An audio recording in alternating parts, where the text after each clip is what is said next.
This is StoryBeat, Storytellers on Storytelling, an exploration into how master storytellers and artists develop and build brilliant stories and works of art that people everywhere love and admire. So join us as we discover how talented creators of all kinds find success in the worlds of imagination and entertainment. Here now is your host, Steve Cuden.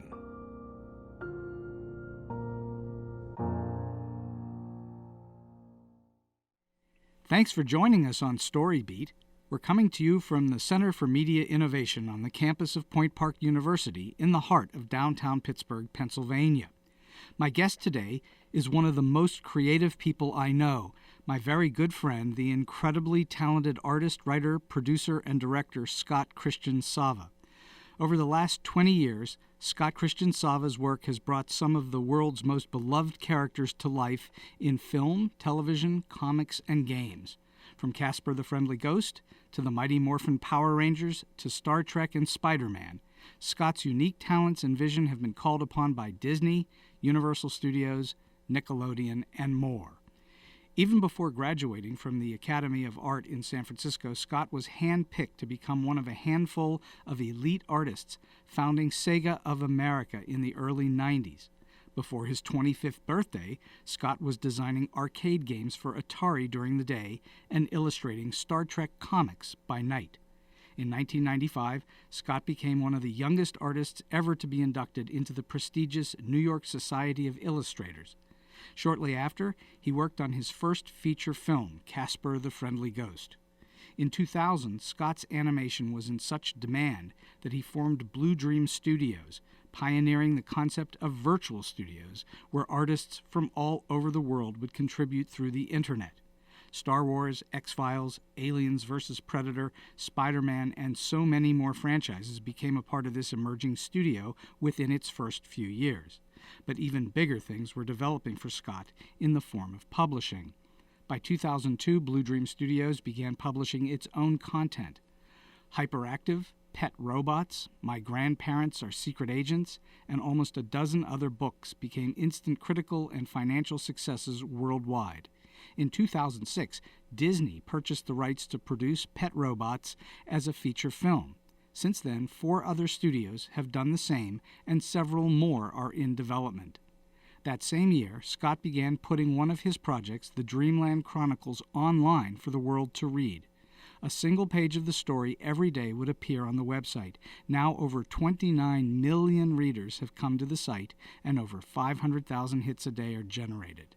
Scott's first movie, Animal Crackers, is now in full production, and he's living the dream, as they say, in his hometown of Franklin, Tennessee. Scott, thank you so much for joining me today on StoryBeat. Welcome. Thanks for that. Holy crap, that was a long bio. It's all yours. Oh my God. You didn't realize your short life was already that long, did you? I feel old. I feel very old. Well, here's what I'm curious. You're absolutely multifaceted. You write books, you do graphic work, you're an amazing artist, you write and direct animation. Do you have a particular preference for working in one discipline or another? Does one drive you more than the others? I think the mainstay throughout my life has always been drawing. I went to art school to be an illustrator, and even when we go on vacation, I like to bring a sketchbook, and so I think that'll be the one thing that I'll never lose. I mean, I could never make another movie or a video game or write again, but I think it would kill me if I couldn't draw. Mm-hmm. So that would be the one. And I watch your page on Facebook all the time and note how frequently you publish pictures of yourself working on various. It's not pictures of you, but your hands mostly working on various different pieces of art. And so you're constantly doing that. You even doodle when you're on the phone, yeah? Yeah. I mean, I purposely put the pen down for this interview, though, so because otherwise you'd be hearing paintbrushes and stuff. But yeah, I mean, it gets me through all the lawyers and the executives and all the not fun stuff So if I'm on the phone with, an agent or a lawyer or something like that, I'm not killing myself and slitting my wrists. I'm painting, so I'm doing something I love to do. And that's always been, since I was a little kid, it's always been my release. So that's just draw. that's good. Tell us a little bit about your history then. At what age did you start to draw? When did you know you liked doing this? Well, I was drawing. My mom was an artist. She was a fashion illustrator. My uncle was her brother was an illustrator at the Society of Illustrators. Did Avon and Ralph Lauren and whatnot. And so I had talent. It was obvious I had talent, but I actually didn't really consider it a career until junior high. And so I was maybe 14, but I was still drawing 4, 5, 6 years old. I had sketchbooks and stuff. I was usually copying Spider-Man, and but it wasn't until actually I think it was my freshman year in high school that my first art teacher gave me a sketchbook and said, "Take this with you everywhere you go and just draw." Did someone at some point, was it your teacher who said to you, you have real talent, you should keep doing this? Well, I was blessed to grow up in a very supportive family. So my parents just said, "Look, whatever you want to do, we'll support you." So they would push me towards art, though my dad wanted to push me towards sports. He loved sports, but I just didn't have the propensity for it. I had a natural, a natural gift for art. But so it wasn't that there was an aha moment so much as it was kind of inevitable, I think is the word. But when you started to do it, you kind of knew in your soul, didn't you? Yeah. It just feels right. I have, all of the signs of, ADD and whatnot, and so as you've hung out with me enough, I can't sit still, but I can go into my own world when I'm drawing. I can kind of drown out the world around me if I'm looking down on a blank piece of paper with a pencil in my hand. And at what point did you first get paid to do it? My first paying gig was actually when I was working for Atari games. I was a game designer. So I was maybe 23 years old, and there was a magazine, for the coin-op division called Replay Magazine, and they needed a magazine cover painted with the marketing people on the cover or something in some dramatic pose or something, and so they hired me. They gave me $1,000 for it. I think that was the most I've ever been paid to this date for any piece of art, So, and I still have the piece because who wants a huge illustration with 3 marketing people in a dramatic pose? But it was that was my first paying gig. And did you instantly know that you could begin to use it to go find other work, or did it take you a while to understand that at that age? No, I think at that age I realized that as much as I loved illustration, I wasn't going to make a living doing it.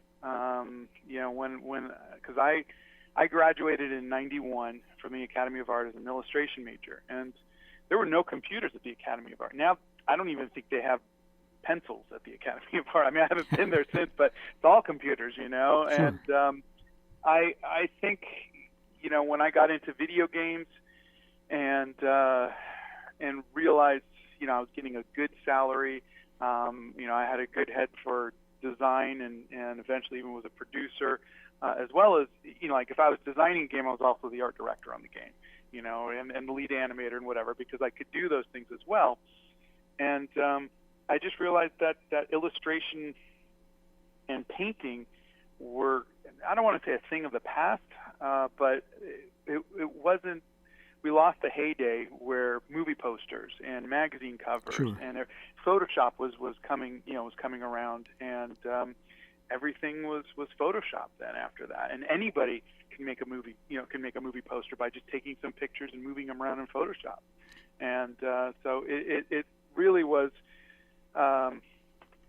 I make fun of my friend Tony Bancroft, who directed Mulan. He co-directed Animal Crackers with Right. me. And he's a traditional animator, through and through. Loves hand-drawn animation. He was a lead animator on Lion King and Beauty and the Beast, and there was one. He was Kronk from Emperor's New Groove. Right. And he's always bemoaning the fact that there are no more traditionally animated films. And I said, he and I both went to school and studied art careers in mediums that are never used anymore. We're obsolete. I was in illustration, he was traditional animation, and neither of those are really used the way that they were when we first got into it. No, even more too labor intensive, yeah? Yeah. Well, I mean, I think it's just the marketplace, The marketplace. The style and tone wants CG of some kind. Exactly. Yeah, they do. And then the same thing with people prefer photographs, Instagram and whatnot over paintings. And not that people still don't like paintings, but I feel like more and more, paintings are for museums or to put up on a wall, but not necessarily to tell a story anymore. Mm-hmm. Well, don't you think? I mean, I will say that I'm one of the few people, I assume, on the face of the planet who has had an advanced viewing of Animal Crackers, and to me, it's exquisite. It's gorgeous, and thank you. Well, you're more than welcome. It really is absolutely exquisite, and they are like paintings, only they have a different sort of tonality to them. Don't you look at them as paintings as well?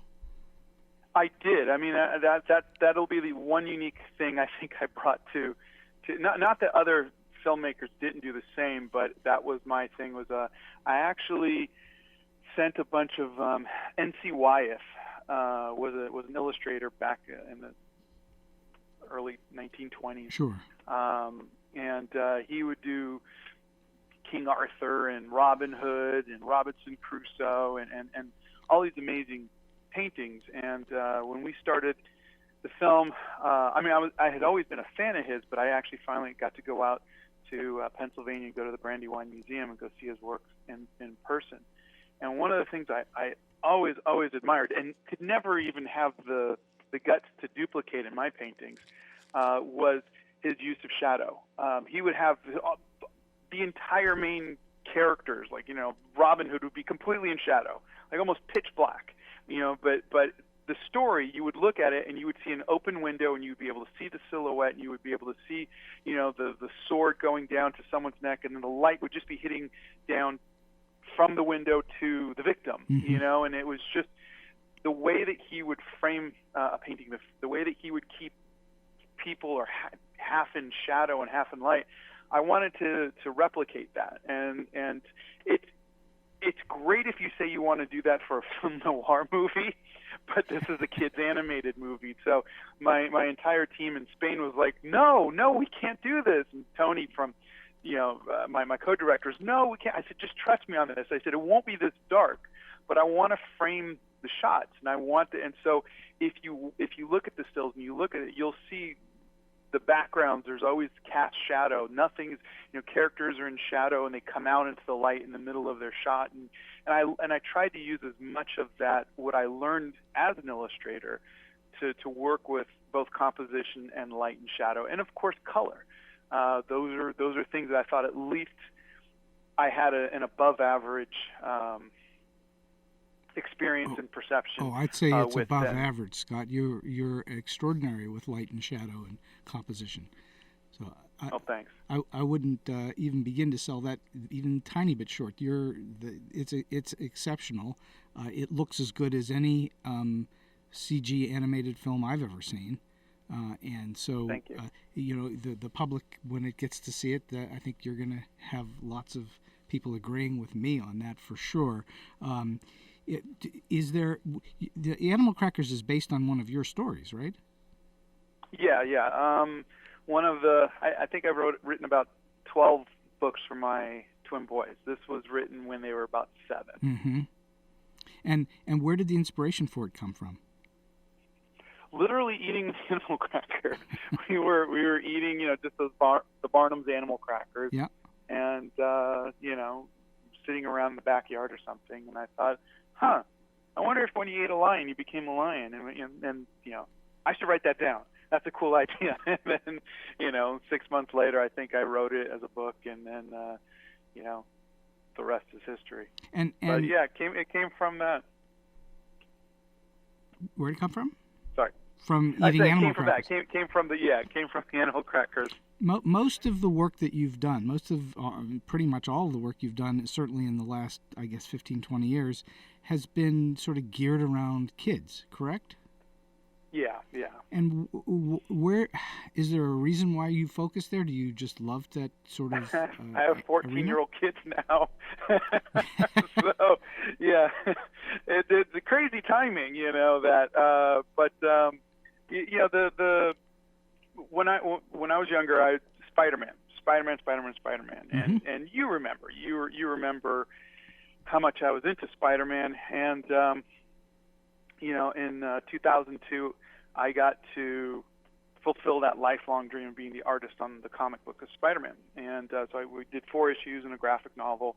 And at that point, I looked at my wife of 10 years and said, okay, I'm done. I did everything I needed to do. We can have kids now. And so from that point, we had kids. And it was, you remember our poker games. You had Marv, you had Len, you had David, and they were all saying, Scott, you did your thing. You got this out of your system. You did the thing for Spider-Man. Create your own stuff. Own your own IP. And that, every week was kind of drilled in my head. Own your own IP. Own your own intellectual properties. And so from there, I started writing. I wrote The Lab. I wrote Ed's Terrestrials, Pet Robots, Hyperactive, My Grandparents Are Secret Agents, Cameron and His Dinosaurs, Magic Carpet, all of those.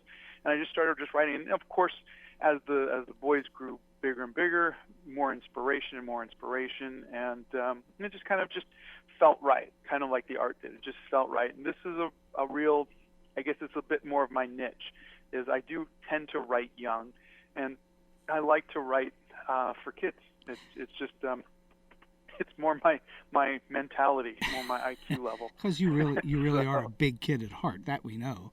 So it fits in perfectly. I'm curious about the process you go through when you're creating an idea. When an idea strikes you, like Animal Crackers or any of the other ideas, what comes first? The notion of the story, or some image, or something that you're drawing? How does it work for you typically? I think what I usually see is in my head is a part of the story, a moment of the story. So again, it would be those Animal Crackers. It would be a character eating, a lion cookie, and poof, becomes a lion. Mm-hmm. And then my brain then goes to, okay, how does he turn back? Does he turn back? Oh, well, there'll have to be a human cookie in there. And then I try to work out the world. And how the magic works, or how that do you work it out with in drawing, or do you work it out intellectually through writing? No, it's all in my head. Yeah, I actually have not drawn any of the books that I've written. I mean, I worked. Right? Yeah, I mean, all of them. It's not my forte to do the cartoons and to do the. I always wished I could be a cartoonist, but I just never had the ability to take something out of my head and draw it. Just not really my strength. I'm more of a painter who has to have a photo, have a model or something, and kind of lay it all out and get it exactly the way I want to. So I just don't. Yeah, everything is in my head visually, but I need to write it down. So in other words, it starts with the writing, just like it does with most animation. It starts with the writing. It doesn't start with an image. Yeah. Although that's changed over the years, because in the beginning of animation, it really started with folks sitting around a table, and as they would come up with ideas, somebody would draw it and put it up on a board, and thus was born storyboards. And so you're seeing it somehow visually in your head, that you're able to describe it on paper, and then someone else is interpreting that, i.e. some other animation style artist or an illustrator type artist who's coming up with it coming up with the visual imagery that I assume that you're contributing to. I assume you're saying, no, don't do this, do that, try it this way. Yeah, and so of course. I mean, it's funny, an artist who is putting story first over art, for a movie. Yeah, imagine that. I'm literally doing everything wrong.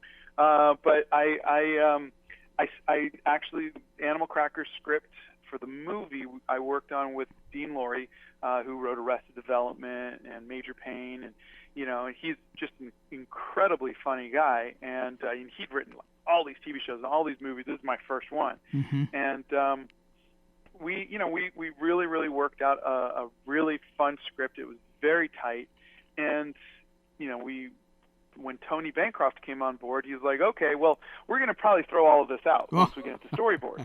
And I was like, no. He goes, this is just how animation works. I go, no, this story works. I like it. Let's just stick with this. And we did change stuff. When you get stuff into storyboards and you get the actors changed the most. That was really the biggest thing. But we did stick to the script very, very closely, line for line, and it was very, very untraditional because most every film and animated film is, I would say almost exclusively written without a script. What did you mean by that? Were the actors changing lines? Is that what you meant? Oh my God! When we got John and Emily in the so that's John Krasinski. That's John Krasinski and Emily Blunt for those who are listening that don't know. Yeah, and they're married in real life, and they were just. It started off normal because they were reading the lines exactly, but John's a funny guy, and he was just making Emily laugh so much. He was snorting, just guffawing, and she was just having so, and it felt natural, like if we were catching them behind the scenes or just hanging out, that he probably makes her laugh a lot, and so I asked to get on the microphone because we're in the soundproof room. And I said, can you guys just keep doing that? Just have fun, just be yourselves, and just say whatever comes to mind. And it worked. It worked amazingly. The scene that comes to mind is they're in the car after the memorial service, and their daughter Mackenzie says. The way I wrote it is they're in a car, and the daughter says, I'm hungry.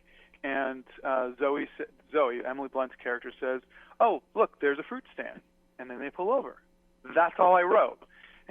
And what they ad-libbed was the daughter says, I'm hungry. And John says, well, she's hungry, so let's see if we – and Emily interrupts. This is over each other. She's like, well, I don't have anything. He goes, well, look, check in the middle in the middle slot. And she says, there's nothing. He goes, look underneath the sunglasses. Look at it. She goes, I'm looking underneath the sunglasses. And they're arguing with each other. And then she looks up. She goes, oh, well, there's a fruit stand. And then they start singing. We like to eat apples and bananas. Boom, boom, boom, boom. And they're just playing. And I'm sitting there going, that's perfect. I mean, I didn't write a line of any of that, and it was perfect. And they did that throughout the film. And they took, they like my writing was at level 2. They took it to a level 11. Isn't that amazing? Because as you know, I've written a lot of animation myself, and it is amazing when you write a line and you think it's nothing, and the actor brings a whole different dimension to it. Yes. Oh, it's incredible, and to hear them doing that, live, and to see it, it's magical. It's watching that kind of come to life, and you can kind of really see it. And the thing is that is not done in animation today. In animation today, and it has been for decades, the directors and the storyboard artists write everything out.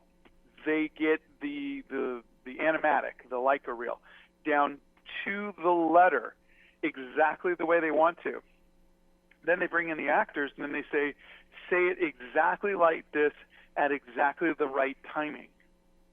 No, and I think the only one that they let do was Robin Williams for Aladdin. I just think they couldn't control him, But I mean, every other actor that comes in, it's mostly, hey, this has already been animated. Just try to get the lip sync right. So you're saying it's more like ADR then? It's more like ADR, and they're not letting them play around a little bit. I'm not saying 100% of the time, but that is the norm. And after the experience of Animal Crackers, I would love to, for my next film, I would love to see if I can get more actors in a room together. And now the downside of having actors in the room together is their voices bleed over into the other person's mic, and so it becomes very hard to do any editing. If you need to, hey, we really like to take on this one, but we want to, that kind of thing. Mm-hmm. And but I'm telling you, just the natural vibe of actors joking and speaking over themselves. That was another thing that I really wanted to do, because John and Emily were the only two in the room. And after that, I really, really said, I want to have all the characters talking over each other, because it's more natural. You're constantly interrupting, and oh yeah, or whatever it might be. And so we did our best to, like when we had Gilbert Gottfried and Ian McKellen mm-hmm. in the same room, we overlapped their dialogue. So they were like, one was starting to speak over the other almost every time. It's like an episode of Gilmore Girls or something like that. And we're just keep it moving, but keep it. And I think that definitely helped too. But so you've already mentioned a bunch of them. We've already talked about a bunch of these voices. You've got Ian McKellen, you've got John Krasinski and Emily Blunt. You also had Sylvester Stallone and Danny DeVito and Raven Simone and Harvey Fierstein. We already said Gilbert Gottfried and Patrick Warburton, and also Wallace Shawn. So how did you get all these people? What did you do? I did nothing. I mean, I literally did nothing. This was all Jamie Thomason, our casting director. The great Jamie Curtis Thomason, Fuller, who's been around forever. Yeah. Both of those guys, I mean, it was funny. I mean, if we flash back, I don't know, 15 years ago, I don't even remember the date, but I had met Jamie. We were working on one project or another for Disney or Nickelodeon, and we became fast friends. And I remember standing outside of Red Robin in Calabasas, in Parkway Calabasas, and we were saying we should do a movie together. And then I said boldly, if I had $1 million, I could make a whole animated movie. Really, and he's like, if you do, he goes, I'll get you the biggest cast. We weren't drunk or anything. I mean, this is just normal stupid talk. And we were, and it kind of the culmination of flash forward 10, 15 years later, and hey, I got money. And he's like, I said, remember when you told me that you could do this? I said, get me the biggest cast you can. He's like, okay, how much? What's our budget? I'm like, $1 million. He's like, for the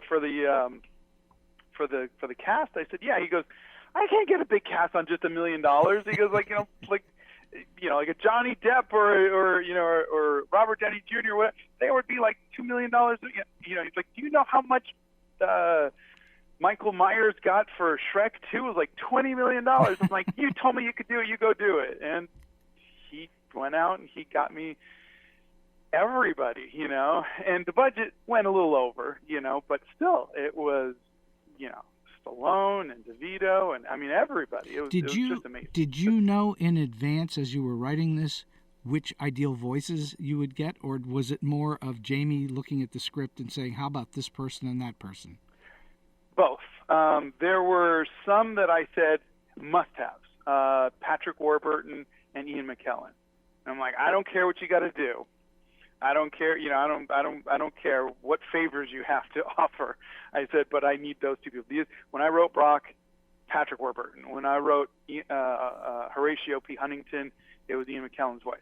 Now, if it didn't happen, it didn't happen. But those were the only ones that I was like, those are the voices in my head. Mm-hmm. And it worked out fantastic. The others, there was one for Esmeralda. I've always been a big fan of Carol Burnett. Loved her show. Sure. And I wanted Carol Burnett. And Jamie said, Carol Burnett, I'm sure we could definitely talk to her. I'm sure, she'd be interested in it. He goes, I'm just going to throw a name out there at you, Harvey Fierstein.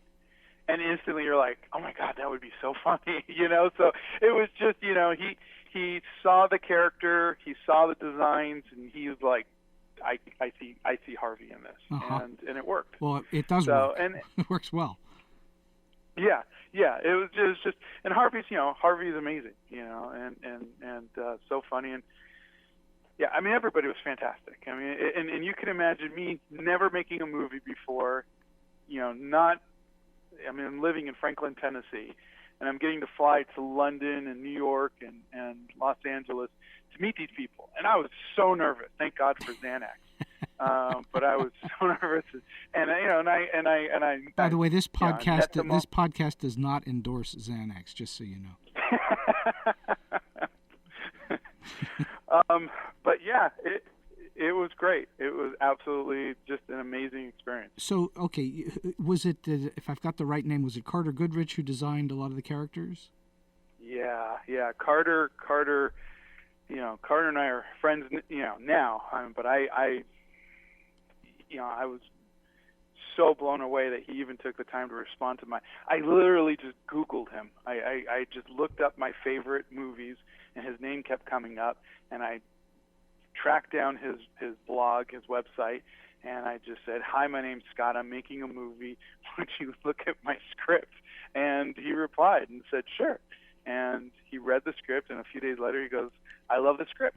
I'd love to work on this film. Wow. I said, I can't pay you what Pixar's paying you. He goes, that's cool. He goes, I think this is a great thing. And, he's an artist. I'm an artist, and we love hanging out. We love talking, and he's so much like me. We're both hobbits in nature. Yes. We just want to be home in front of our drawing table working. And love the art, hate the business. So you knew that, like, for instance, you knew you were going to cast Ian McKellen if you could. Was he creating the drawings to Ian McKellen's? No. Carter, I don't remember what came first, the designs or the cast. I think they were kind of simultaneous, but Carter just was working on the designs as we were doing it. And Carter specifically said, I don't like designing characters to look like the actors. And I said, that's fine. It's totally fine with me. And it's funny because I've actually had some people go, they say, well, Chesterfield kind of looks like Danny DeVito. And I said, well, originally Robin Williams was going to play Chesterfield. Is that right? And we were working with his writer, and because Dean Lorry did. It was a show starring Robin Williams, a TV show, and I'm blanking on the name of it. Was it an hour long? Yeah. It was Robin Williams and Sarah Michelle Gellar. It was something like The Good Guys or something like that. I can't remember it either, but I know what you're talking about. It was a one-season show. It was in and out. Yeah. And so he was working on that at the time, and long story short, see, Robin passed away, and we were looking at Danny for Mr. Woodley, and just Danny not knowing any of this, Danny was like, Mr. Woodley's cool, but I really like Chesterfield, and we were still in shock at the time, but obviously all things being equal, we were like, it's great. So, but it's funny because people thought, people see him, oh, you must have designed it for, no, it wasn't done that way. Carter just designed what he designed, and he makes sure that he doesn't factor in who's playing it. All right, so let's talk for a moment about how you take your original Animal Cracker story and gather up 2 or 3 or 4 of you as writers, and what's the process that you went through to take that book that you wrote and turn it into a feature-length screenplay story with all these different wonderful characters? How did that work? How long did it take, and what was the process like for you?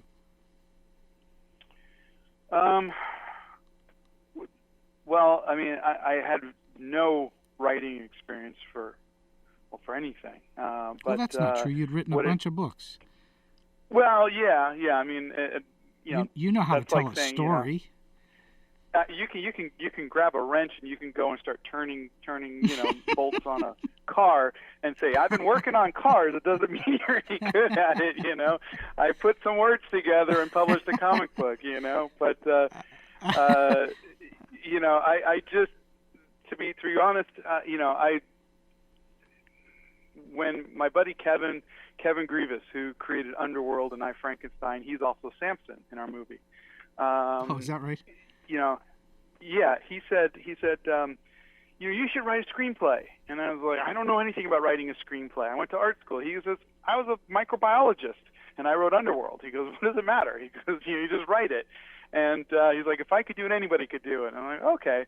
So, I wrote Extraterrestrials, and then I wrote Gary the Pirate as a romantic comedy, and then I wrote Animal Crackers. And so when I wrote the screenplay for Animal Crackers, I just took the comic that I already had, which is about a little kid who goes to the circus, and he gets this magical box of animal crackers and has an adventure at the circus. And I obviously aged it up so that way it was an adult who inherits it. And okay. Knowing that you had to write you need to get some big names to come on board. You need to, people don't tend to want to watch a movie with little kid actors. They want to get that name, and the studios want to market a name as well too. So you actually, when I was writing it, I was thinking about how I would sell it and who we would get and whatnot. And so I had written the screenplay, and then when we got the funding, so I'd raised the money. That's when I called Dean, who had been helping me. He helped me out with Extraterrestrials as basically as a kind gesture. I mean, he was busy working on Arrested Development, and I was like, I had met him once or twice and said, hey, I know we barely know each other, but I'm trying to write a screenplay, and could you help me out? And he would be, sure. So he would, read whatever I'd written the night before, and then on his drive from the Valley into, Hollywood, he would have about 30 minutes or so. He would call me and give me notes, and then I would make the changes. And he would do that once a week and help me out. So I said, if I ever get money to make a movie, I'm going to work with you because you need to get paid for all this pro bono stuff. And he did. And so when Animal Crackers got funded, I called him, and we actually got to sit down, and I got to pay him, and we got to actually have real-life writing sessions, and it was really fun. Mm-hmm. And it made the script that much better, and it was a really great experience. We actually did a comedy punch-up with a bunch of writers that Dean brought in, and that's when Robin Williams, comedy writer, came in, and it was, again, we started rewriting some of the jokes. It's also where Bullet Man lost all of his dialogue. It was except for just, the end. Someone don't spoil it. Yeah, exactly. But somebody said, just jokingly, they were, and I never saw Team America, but they were talking about Matt Damon, and there was joking around, and then we just kind of were like, yeah, that was, and it was really funny. And then I think it was like 6 months later we found out about Guardians of the Galaxy. It was like, I am Groot.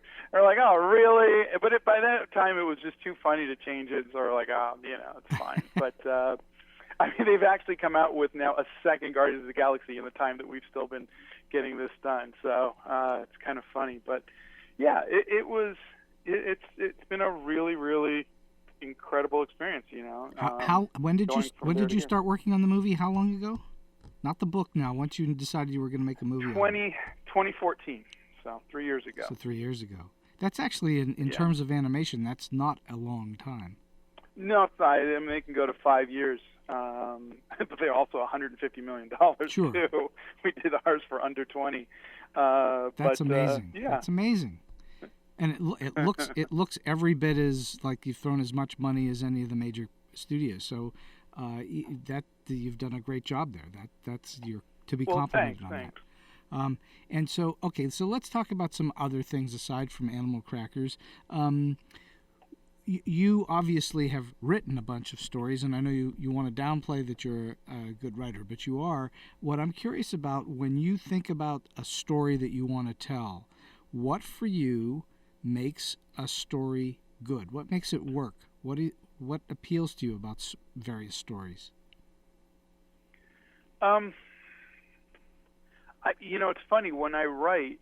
I don't know if other writers do this, but when you're watching a movie or reading a book, you have expectations of where you want things to go, and half the time you're disappointed, and half the time you're like, oh, cool, it went just the way I was hoping it would go. And then, the other half of the time, the other out of 150% of the time, you get surprised. And so I think I try to throw in those two parts. One where it's, for the most part, it's like, yeah, this feels comfortable. This feels like this is where I would like the story to go. Mm-hmm. And then every once in a while I try to throw in, or what if this happened? It totally threw, and so I think that's just kind of how I do it, is I look to your focus you're telling me is more on events and things that happen rather than particular characters. Yeah. For me, I like the world building. I like building the world. I like plotting out the logic of the world, setting up the characters, and then letting them run through that. I don't know. Maybe this is the game designer in me. That makes sense. Or what? But I the Dreamland Chronicles, which I'm on my 8th book and final book. I've been writing for 14 years, and these characters, I know them so well, and the world I know so well, that all I have to do is just, drop a dragon in there, and I know how they would react, and it's logical, it's a fantasy world, but it's logical to me, and the characters can surprise me from time to time while I'm writing them, and because their dialogue just kind of comes out, and you're typing, and then they say something, you're like, huh, well, that's kind of cool. I wasn't gonna. It's just because it's what they would say. This that you're talking about, by the way, is a very common occurrence for working writers, where the characters take over. They come alive for you. Okay. Yeah, I mean that's I think the fun part. So I guess what I try to do is I try to set up all the pieces before I let them go. What do you mean by set up all the pieces? You mean the pieces of the different events, the stories? I kind of I build a world, and I build I set everything up. It's almost like a simulator in my head. You set everything up, and you say, okay, here are the characters, here's their backstories, here's the world, here's everything going on, here's the event. Mm-hmm. And then you kind of watch it play out, and then you guide it. You say, okay, no, I don't like the way this went, so I'm gonna rewind, go back here. I'm gonna block this off, so that way, I'm gonna come up with it, and then see how that. And you're guiding it to either an event that feels comfortable to you, or an event that is completely new to you. But either way, it's yours, and it's something that you're happy with at the end. Right. But I generally don't know what's going to happen at the beginning of every story that I write. I just know that, hey, I think it'd be great if a kid gets a box of magical animal crackers. I don't know what's going to happen, but let's set up that world. You got these animal crackers. Do you outline, or do you just go? I started, initially just going, and then I found the outlines were much better. But the outlines in general are essentially that same thing. So again, I go in knowing, while I'm, before I outline, I know what I want to do, and I'm just beat boarding. And then this happens, and then this happens, and then this happens, and then this happens. The other thing I like to do is I just don't like to follow one storyline. So I like to have 3 or 4 or 5 storylines going. And I think I did that in Animal Crackers too. I've got Binkley's storyline, I've got Brock's storyline, I've got Horatio's storyline. I've got Owen and Zoe's. You got Chesterfield, and everybody's got their own little plots. And I like to be able to cut and let's go show something else, and then have them kind of all converge at the end. So for me, it's when I outline, I'll do, this person's story is all in blue, this person's story is all in yellow. That way I can kind of see it. And I can just, when I'm writing the scripts, I go back and I go, okay, I'm going to rewrite the script just from this person's point of view, and just focus on that and make sure that their story is just a standalone great story. And then go back and do it for the villain, and go back and do for this person, go back and do. And then so I kind of take several stabs at it, but I have to kind of get in the head of that particular character, right? And do that. Of all this process that you've gone through, especially over the last few years with Animal Crackers, but in all your process, is there anything that you've learned up till now that works really, really well, and that you would continue to repeat it no matter what project you're going to do from now on?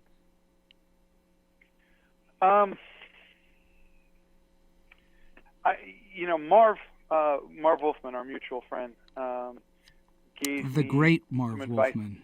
The great Marv Wolfman, sorry. I forgot his full title. Gave me some advice before I started Dreamland. And because I was like, I've never written anything before. Can you give me some advice? And he said, ask yourself, who are your characters at the beginning of the story, and who are they at the end of the story? Very good advice.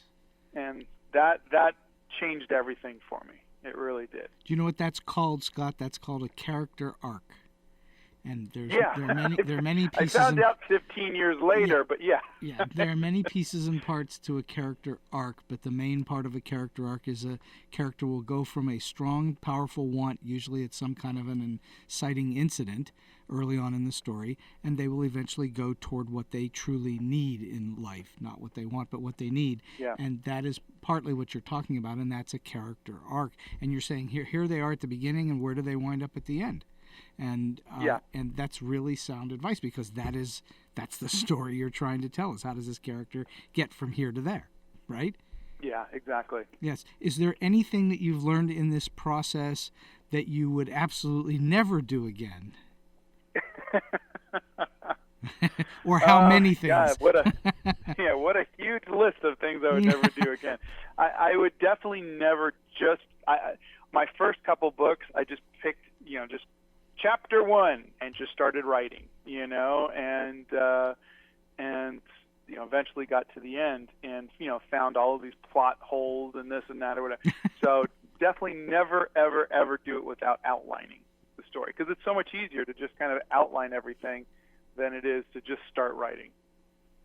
Okay, so I think that's a tried and true lesson. I think that's, something that anybody and everybody should consider, unless somehow that story has come fully formed into your mind so that it's right there and present and it's all of a piece. Yeah. It's helpful to sit down and work it out before you try to actually write it in any kind of detail. Otherwise, the same works for art. Sure. You can have an image of a painting you want to do, but it doesn't hurt to just sit down with a pencil and paper and just outline it. Just sketch it out, get your layout, and just your composition and everything just right before you do it. What's your favorite medium? I know you've done gouache and other things, but what's your favorite artistic medium? My current one is going to be gouache. Yeah, I started off with Prismacolors and markers. I've done airbrushing, then watercolors, and then now gouache. I've tried acrylic, just can't seem to get the hang of it. But I like the matte texture of the gouache. Mm-hmm. And I hope, I think like when I retire one day, I'd like to maybe like go to Italy and study sculpting or something like that. Give me a big piece of marble and a hammer and a chisel, and let me see what I can come up with. I think that would be fun. You might have actually met a big piece of marble or two throughout your career. You just didn't know it. Yeah, I think so. Well, so you're in terms of the planning of a piece of art, like the planning of a story or a script or a book, especially when you're working in, and you correct me if I'm wrong here, when you're working in watercolor or gouache or something like that, where you have a very thin layer of color, you're having to work from the back forward so that you're laying stuff on top of one another. And that's sort of the same thing in writing, that you've got to plan it out. If you don't plan it out, you're just going to have a big blobby mess of something. Exactly. It's funny. Watercoloring is the one that's actually backwards. Watercolor, you work light to dark, but pretty much everything else you work dark to light. And so because you actually build up, like Greg Hildebrandt, who did he did one of our paintings, Esmeralda poster. He did the original Star Wars poster. He did Lord of the Rings. Amazing artist. Him and his twin brother Tim. The Hildebrandt brothers. The Hildebrandt brothers. Greg now works on a black piece of paper, canvas, black canvas. Wow. Starts on black. Or if he's working on a piece that isn't going to have black in it, like say for whatever reason it's a foggy day or something like that, he'll find the darkest color and say it's a really deep blue or purple, and that's the background. And then he works from there up. And and he works purely on acrylics, but white's the last thing you put down. Those little white highlights, those pure white highlights is the last thing. But watercolor is the one thing you can't, because it's a very, very transparent medium. So you work your lightest parts, and then you leave, the parts that you need to be white, you leave blank. You just don't touch them. And so that's the one medium that you can't do that on, which is technically so much harder, because you just. All of I mean, I've done a little painting myself, but nothing even close to you. But it's always baffled me how somebody does the watercolors. I've seen some of your watercolor work, and I go, I don't know how you do that, because you're having to think. You're having to think in reverse, and so it's challenging. And when it comes out as beautifully as it does when you do it, it's like blows your mind. Thank you. So okay, it's crazy. It is. So you've obviously worked over time and worked with and met lots of people in the entertainment industry. I'm wondering if you might have one or even two oddball stories beyond the ones we've already heard today that you think are kind of like really quirky or weird or oddball or just off the wall. I've definitely had quite a few interesting and fun experiences. I would think, trying to narrow it down to one or two, probably the craziest thing for me, or one of the craziest or coolest, was sitting in a room with Stallone. I grew up with him, Rocky and Rambo, sure. and I mean, it's funny when you go and you're like, oh my God, I'm going to meet Sylvester Stallone. I should tell him which one's my favorite movie, and you go on to design to be like, man, I've seen like every movie. I mean, even the bad ones, like I've seen every movie, he's done. And I was really nervous going in, and I got warned, he's going to have an entourage, he's going to be very aloof, et cetera. And I was in the room, and he comes in just by himself, cup of coffee in hand, hi. I'm Sly. And I was like, hi, nice to meet you, Mr. Stallone. And he was like, just call me Sly. And I was like, this is great. I said, can I ask you some questions? And he says, sure. Sat down and just hung out with me for 45 minutes. Wow. And he told me, just stories, because I was saying, this is my first film, and this is what I went through, and everything else. And he told me just all these, he was sleeping in his car at the time when he got offered money, and they wanted to put either Robert De Niro or James Caan or Robert Redford. You're talking somebody about else for Rocky. Rocky. It's Rocky, yeah. Yeah, and this was, and they were going to pay him a good amount of money, and he was like, no, because I got to play Rocky. And they're like, no, and he was going to lose it, and finally they said, fine, take it. But the budget for the film was like $3 million. And they said, fine, here's $870,000. This is your budget. Go ahead and make the movie. And he's like, sure. And he went out and did it.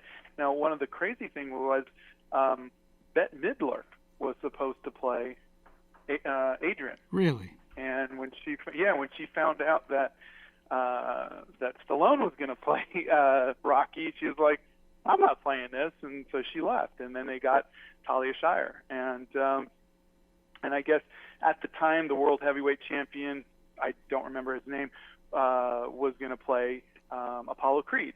And he calls, like they're getting ready to film like a week away, and he calls and says, "Hey, I'm going to be doing the Battle of the Network Stars. I'm going to be canoeing with Lou Ferrigno or something for $10,000." And, and he was like, "So sorry, I can't make it." He's like, "What? We're going to be filming." And, so they had to rush, and and he's telling me about how they met Carl Weathers and they're sparring, and he's, still at 70 years old. He's, dancing around, he's sparring, he's shadow boxing, he's, telling me these great stories for 45 minutes, and then he looks me in the eye and he says, "Scott, whatever you do, don't let the studios own your IP. Don't give it up." He goes, "You worked hard for this. This is yours. Don't give it up. Don't have that regret." And then I was like, "Okay." And then we went and we filmed. And that was really cool. I mean, that was amazing. I imagine. Just yeah, and so that really kind of stuck with me. And of course, I mean, so many fun stories. I mean, I won't get into too much detail, but yeah, that was probably the one that stands out the most. Well, that's, I mean, and that piece of advice he gave you about owning your IP, if you can do that, you have such a leg up. It's very hard to do that with the studios. It's very hard to keep your IP. Your IP, yeah. For those who don't know what that means, it's the intellectual property, your script, your idea. Studios tend to take the copyright from you when they purchase the rights to use it. And so hanging on to it is not an easy thing to do. So we're actually coming toward the end of the show. And so I'm wondering, do you have, beyond all this incredible advice you've already laid out for us, do you have one particular solid piece of advice or a tip that you would like to give to our listeners who might be trying to find their way into the business or have a career? Yeah, I mean, I guess the biggest thing is don't worry about the fact that you've never done it before or have no experience doing something. Mm-hmm. May not even be good at doing something. If it's something that you really want to do, keep doing it. You'll get better at it. And everybody in Hollywood is faking it. That's true. No one knows what they're doing. Different people have different levels of self-confidence, but I'm every day I get up and I go, holy crap, I'm making a movie. Yeah. And I wonder what crazy thing's going to happen to me today. But I had to will it to happen. And no one's going to make a movie for you. No one's going to give you an opportunity. You have to make it happen. There's no magic to it. There's no savior that's going to come out of Hollywood and you have to do it. No studio was offering me money. No one believed in Animal Crackers. No one cared to even read my script. So I went out and I found $20 million and made it happen. Not me personally. I had to go and I had to find the people who knew the people and whatever it is. I mean, but the point is that you just don't give up. If this is what you want to do, then nothing should stop you from getting that to happen. That is a true testament to the tenacity and the willpower that you had to make this work, and I'm sure that it's going to be a great success when the world finally sees it, which I hope is quite soon. And Me too. Lots of really great advice today. And Scott, I thank you so much for spending a little bit of time with me on StoryBeat. It's been terrific. Oh, it was my pleasure. My pleasure. Well, thank you, man. Thank you. Today's StoryBeat tip. A protagonist needs a lot of drive and will to achieve his or her goal. If your protagonist gives up or gives in, you will have a story that few people will pay to see. When's the last time you watched a movie or a TV show and 10 minutes into the story the protagonist gave up and went home? It wouldn't be much of a story if he or she did that. Your hero must carry on under the direst of circumstances. Be sure your hero has the necessary, often tremendous, power of will to do what it takes to see his desire through to the end. Give your hero the greatest of all powers. Give him or her willpower. And so we've come to the end of today's StoryBeat. This podcast would not have been possible without the generous support of the Center for Media Innovation on the campus of Point Park University.